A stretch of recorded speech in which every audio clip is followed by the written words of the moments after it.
വനിതാ ദിനം ആഘോഷിക്കുന്ന ഈ ദിനത്തിൽ ചികിത്സാ പിഴവ് കാരണം ജീവിതം വീൽ ചെയറിലായ ഒരു 22-കാരിയുടെ അവസ്ഥ.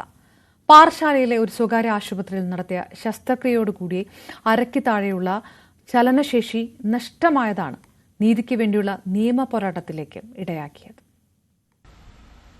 പൂവാർ പുല്ലുവിള സ്വദേശിനി ജാസ്മിൻ ജെറാൾഡ് 10ാം ക്ലാസ്സിൽ പഠിക്കുമ്പോഴായിരുന്നു നട്ടെല്ലിന് അസഹനീയമായ വേദന അനുഭവപ്പെടുന്നത്.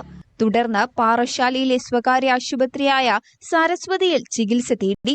പൈലോണീഡൽ സൈനസിന് ശസ്ത്രക്രിയ നടത്തണമെന്ന് ഡോക്ടർ വിധി എഴുതി. 2017 ഒക്ടോബർ 21 ഡോക്ടർ അജയ്കുമാറിന്റെ നേതൃത്വത്തിൽ ശസ്ത്രക്രിയയ്ക്ക് വിധേയനാക്കി. എന്നാൽ അനസ്തീഷ്യ നൽകുന്നതിനിടെയുണ്ടായ ഗുരുതര പിഴവ് ജാസ്മിന്റെ നില ഗുരുതരമാക്കി. തുടർന്ന് തിരുവനന്തപുരം മെഡിക്കൽ കോളേജ് ആശുപത്രിയിൽ എത്തിച്ചു. മകളുടെ അരയ്ക്ക് താഴെ ചലനശേഷി നഷ്ടമായി എന്ന ഞെട്ടിക്കുന്ന വിവരമാണ് തൊട്ടടുത്ത ദിവസം കുടുംബത്തിന് കിട്ടിയത്. ഇവിടെ വെച്ച് തന്നെ മോക്ക് സെൻസേഷൻ പോയി കഴിഞ്ഞു, കംപ്ലീറ്റ് ബ്ലീഡിംഗ് ആയി, സെൻസേഷൻ പോയി കഴിഞ്ഞു, എല്ലാം കഴിഞ്ഞു. അപ്പോൾ ഡോക്ടർ പറഞ്ഞ് നിങ്ങൾ എത്രയും സെൻസേഷൻ പോയ കാര്യമൊന്നും നമ്മളോട് പറയുന്നില്ല, എത്രയും പെട്ടെന്ന് നമുക്ക് മെഡിക്കൽ കോളേജിലോട്ട് പോകണമെന്ന് പറഞ്ഞ് അവിടെ എൻ്റെ മകനുണ്ട്, മകനോട് കാര്യങ്ങൾ ഞാൻ എല്ലാം ഏർപ്പാടാക്കിയിട്ടുണ്ട്, നിങ്ങൾ എത്രയും വേഗം പോകണമെന്ന് പറഞ്ഞു. ഡോക്ടർ അജയ്കുമാറും നഴ്സുമാരും അടങ്ങുന്ന സംഘമാണ് അനസ്തേഷ്യ നൽകി തന്നെ ശസ്ത്രക്രിയയ്ക്ക് വിധേയനാക്കിയത് എന്ന് ആരോപിച്ച് ജാസ്മിനും കുടുംബവും കോടതിയെ സമീപിച്ചു. വിഷയം കോടതിയുടെ പരിഗണനയിലാണ്.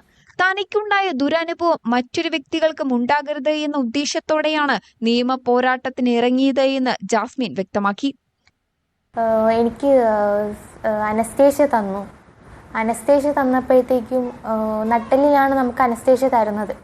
ആ സൂചി നമുക്ക് നട്ടെല്ലിൽ കുത്തുമ്പോൾ തന്നെ ആ ഡോക്ടർ അവിടെ നിന്ന് പറയുന്നുണ്ടായിരുന്നു, അത് ബ്ലഡ് വരുന്നുണ്ട്, ഇതെന്താ ഇങ്ങനെ എന്ന് ചോദിച്ചിട്ടുണ്ടായിരുന്നു.